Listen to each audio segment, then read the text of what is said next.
열왕기상 3장 16절에서 28절까지의 말씀입니다. 그때 창기 두 여자가 왕에게 와서 그 앞에 서며 한 여자는 말하되 내 주여 나와 이 여자가 한 집에서 사는데 내가 그와 함께 집에 있으며 해산하였더니 내가 해산한 지 사흘 만에 이 여자도 해산하고 우리가 함께 있었고 우리 둘 외에는 집에 다른 사람이 없었나이다. 그런데 밤에 저 여자가 그의 아들 위에 누움으로 그의 아들이 죽으니 그가 밤중에 일어나서 이 여종 내가 잠든 사이에 내 아들을 내 곁에서 가져다가 자기의 품에 누이고 자기의 죽은 아들을 내 품에 누였나이다. 아침에 내가 내 아들을 젖먹이려고 일어나 본즉 죽었기로 내가 아침에 자세히 보니 내가 낳은 아들이 아니더이다 하매 다른 여자는 이르되 아니라 산 것은 내 아들이요 죽은 것은 네 아들이라 하고 이 여자는 이르되 아니라 죽은 것이 네 아들이요 산 것이 내 아들이라며 왕 앞에서 그와 같이 쟁론하는지라. 왕이 이르되 이 여자는 말하기를 산 것은 내 아들이요 죽은 것은 네 아들이라 하고 저 여자는 말하기를 아니라 죽은 것이 네 아들이요 산 것이 내 아들이라 하는도다 하고 또 이르되 칼을 내게로 가져오라 하니 칼을 왕 앞으로 가져온지라. 왕이 이르되 산 아이를 둘로 나누어 반은 이 여자에게 주고 반은 저 여자에게 주라. 그 산 아들의 어머니 되는 여자가 그 아들을 위하여 마음이 불붙는 것 같아서 왕께 아뢰어 청하건대 내 주여 산 아이를 그에게 주시고 아무쪼록 죽이지 마옵소서 하되 다른 여자는 말하기를 내 것도 되게 말고 네 것도 되게 말고 나누게 하라 하는지라. 왕이 대답하여 이르되 산 아이를 저 여자에게 주고 결코 죽이지 말라. 저가 그의 어머니이니라 하매 온 이스라엘이 왕이 심리하여 판결함을 듣고 왕을 두려워하였으니 이는 하나님의 지혜가 그의 속에 있어 판결함을 봄이더라. 아멘. 오늘 본문은 성경에 나오는 이야기들 중 가장 널리 알려진 이야기라고 해도 과언이 아닐 것입니다. 하나님을 믿지 않는 사람들에게도 잘 알려진 유명한 이야기로 두 창기가 한 아기를 두고 서로 자기의 아기라고 주장하자 솔로몬이 뛰어난 지혜로 진짜 어머니를 가려내어 판결을 내리는 이야기입니다. 이 이야기 속에서 우리는 솔로몬에게 주어진 지혜를 발견하게 됩니다. 솔로몬은 자신에게 필요한 것이 무엇인지를 알았기에 어제 본문에서 하나님께 지혜를 구했고 이 모든 것을 채워주시는 하나님의 은혜를 받게 됩니다. 하나님은 솔로몬에게 뛰어난 지혜를 주시겠다고 약속하셨고 오늘 본문의 이야기는 하나님이 약속하신 대로 솔로몬에게 지혜를 주셨음을 보여주고 있습니다. 오늘 본문 16절에서 22절입니다. 그때 창기 두 여자가 왕에게 와서 그 앞에 서며 한 여자는 말하되 내 주여 나와 이 여자가 한 집에서 사는데 내가 그와 함께 집에 있으며 해산하였더니 내가 해산한 지 사흘 만에 이 여자도 해산하고 우리가 함께 있었고 우리 둘 외에는 집에 다른 사람이 없었나이다. 그런데 밤에 저 여자가 그의 아들 위에 누움으로 그의 아들이 죽으니 그가 밤중에 일어나서 이 여종이 내가 잠든 사이에 내 아들을 내 곁에서 가져다가 자기의 품에 누이고 자기의 죽은 아들을 내 품에 누였나이다. 아침에 내가 내 아들을 젖먹이려고 일어나 본즉 죽었기로 내가 아침에 자세히 보니 내가 낳은 아들이 아니더이다 하매 다른 여자는 이르되 아니라 산 것은 내 아들이요 죽은 것은 네 아들이라 하고 이 여자는 이르되 아니라 죽은 것이 네 아들이요 산 것이 내 아들이라 하며 왕 앞에서 그와 같이 쟁론하는지라. 솔로몬이 백성을 재판하는 중에 하루는 두 명의 창기가 왕을 찾아왔습니다. 그들은 갓난아이 하나를 서로 자신의 아이라 주장하며 왕에게 판결을 요청했습니다. 그런데 이 이야기를 접하는 독자들에게는 사회의 최하위 계층인 창기가 왕을 직접 만나 재판을 받는 이 장면이 의아하게 보일 수 있습니다. 그래서 이러한 점 때문에 이 이야기를 소설과 같은 꾸며진 이야기로 볼 수 있습니다.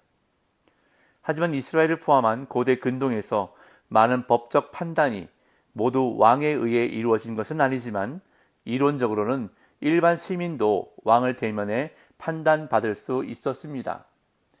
열왕기하 8장에도 보면 한 수넴 여인이 엘리사 선지자의 말을 듣고 기근을 피해 7년 동안 블레셋 사람들 땅에 가서 거주하다가 7년 만에 다시 돌아와 자기 집과 전토를 되찾기 위해 왕에게 나아가 호소하는 장면을 볼 수 있습니다. 제가 열왕기하 8장 1절에서 3절까지를 읽어보겠습니다. 엘리사가 이전에 아들을 다시 살려준 여인에게 이르되 너는 일어나서 네 가족과 함께 거주할 만한 곳으로 가서 거주하라. 여호와께서 기근을 부르셨으니 그대로 이 땅에 7년 동안 임하리라 하니 여인이 일어나서 하나님의 사람의 말대로 행하여 그의 가족과 함께 가서 블레셋 사람들 땅에 7년을 우거하다가 7년이 다함에 여인이 블레셋 사람들 땅에서 돌아와 자기 집과 전토를 위하여 호소하려 하여 왕에게 나아갔더라. 이처럼 당시 이스라엘에서는 일반 시민도 왕에게 나아가 재판을 받을 수가 있었기에 솔로몬 왕은 자기에게 주어진 임무를 수행한 것으로 보여집니다. 그럼에도 도덕적으로 천한 사람들의 재판까지도 직접 나선 솔로몬의 모습은 당시 이스라엘이 얼마나 사랑과 공의로 통치되었는가를 보여줍니다. 두 여인이 가져온 문제는 판결하기가 매우 어려웠습니다. 한 집에서 살던 두 여인이 3일 간격으로 아들을 낳았습니다. 그런데 그중 한 여인이 잠을 자다가 부주의함으로 인해 자신의 아들을 깔아뭉개 죽이고는 다른 여인의 아들과 자신의 죽은 아들을 바꿔치기 한 것입니다. 그리고는 두 여인이 서로 살아있는 이 아이가 자신의 아들이라고 주장하는 것입니다. 그런데 문제는 당시 두 사람 사이에 일어난 일을 본 사람이 아무도 없다는 것입니다. 더욱이 두 여인은 자신의 아들임을 입증할 만한 어떠한 물증도 가지고 있지 않았습니다. 오늘날처럼 유전자 검사로 친자 감정을 할 수 없는 그 당시로서 이 사건은 해결하기가 매우 어려운 문제였습니다. 분명 이 사건에서 두 여인 중 하나는 죽은 아이의 어미요, 또 다른 하나는 산 아이의 어미일 텐데 누구도 확실히 알지 못하고 증인이 되어줄 사람도 없습니다. 작심하고 거짓말을 하는 사람이 누구인지 밝혀낼 도리가 없는 상황에서 솔로몬은 진실을 찾아내야 했던 것입니다. 그러나 솔로몬은 증인도 없고 당사자들의 진술의 신빙성도 부족한 재판을 진행하며 보이는 것에만 집중하지 않았습니다. 솔로몬은 비록 천한 창기라도 자신의 자식을 되찾으려는 어미의 마음을 보았습니다. 그래서 눈에 보이지는 않지만 아들에 대한 어머니의 사랑을 확인하기 위해 살아있는 아이를 반반으로 나누라고 명령합니다. 23절에서 25절. 왕이 이르되 이 여자는 말하기를 산 것은 내 아들이요 죽은 것은 네 아들이라 하고 저 여자는 말하기를 아니라 죽은 것이 네 아들이요 산 것이 내 아들이라 하던도다 하고 또 이르되 칼을 내게로 가져오라 하니 칼을 왕 앞으로 가져온지라. 왕이 이르되 산 아이를 둘로 나누어 반은 이 여자에게 주고 반은 저 여자에게 주라. 목격자나 증인이나 증거도 없는 상황에서 여인들은 둘 다 산 것은 내 아들이요 죽은 것은 네 아들이라고 말하는 참으로 어려운 사건이 솔로몬에게 주어진 것입니다. 이 사건을 해결하는 유일한 방법은 오직 솔로몬의 지혜에 달려 있었는데 하나님께 지혜를 받은 솔로몬은 사건의 본질이 아이의 생명을 누가 더 귀히 여기는가임을 꿰뚫어 보았습니다. 이 솔로몬은 단호한 어조로 칼을 내게로 가져오라고 명령했습니다. 칼을 가져오라는 왕의 명령에 순간 그곳에 있던 모든 사람들이 긴장했을 것입니다. 그런데 칼을 가져오니 솔로몬은 더 충격적인 명령을 했습니다. 산 아이를 둘로 나누어 반은 이 여자에게 주고 반은 저 여자에게 주라. 사실 솔로몬의 이 명령은 열왕기서를 읽는 독자들에게 혼란을 줄 수 있는 명령입니다. 살아있는 아이를 칼로 나누는 것이, 둘로 나누어서 두 여인에게 반반씩 주는 것이 과연 현명한 지시인가, 과연 지혜로운 판결인가에 대해서는 쉽게 답할 수 없기 때문입니다. 그러나 성경은 여기서 우리에게 분명한 진리 하나를 말씀해주고 있습니다. 그것은 바로 하나님의 지혜는 인간의 상식과 방법을 뛰어넘으신다는 것입니다.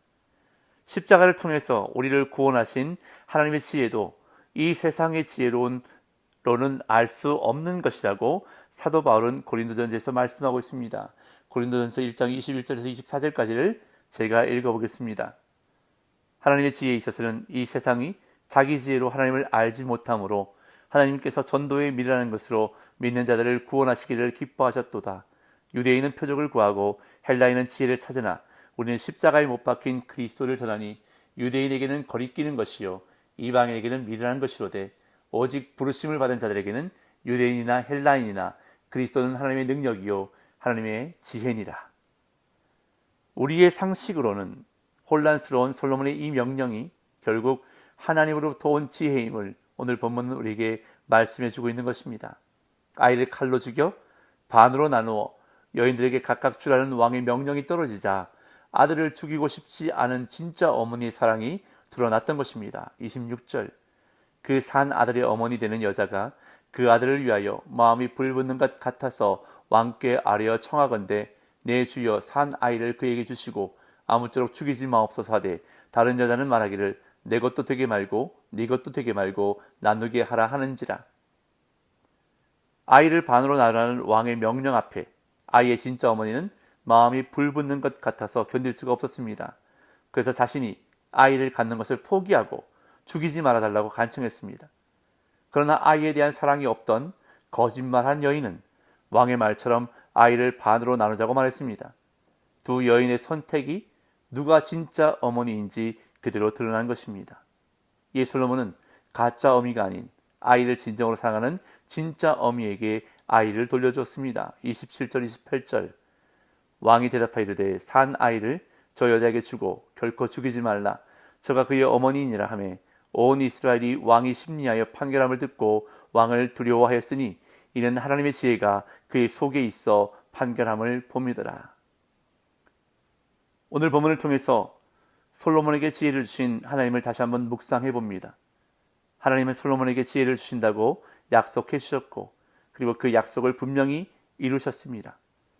이처럼 우리가 믿는 하나님은 신실하신 분이십니다. 약속한 것을 반드시 지키시는 하나님, 그리고 우리가 지혜를 구할 때 후히 주시고 꾸짖지 아니하시는 하나님이심을 야고보서는 말씀하고 있습니다.